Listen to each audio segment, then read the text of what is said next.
चीर के रख देवांगे भैन दे लौड़े चीर के रख देवांगे भैन दे लौड़े चीर के रख देवांगे चीर के रख देवांगे। मैं सरवर बट एडवोकेट हां vice president district bar association.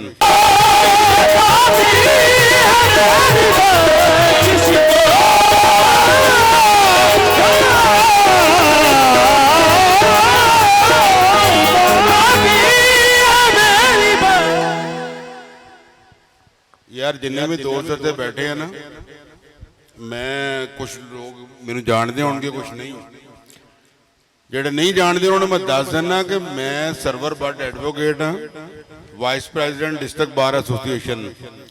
ये जो बकवास है कवालीए करते पे ना भैन दे लौड़े, लासानी सिर्फ अल्लाह की दात है, कोई लासानी नहीं। जे बकवास करेगा चीर के रख देवांगे।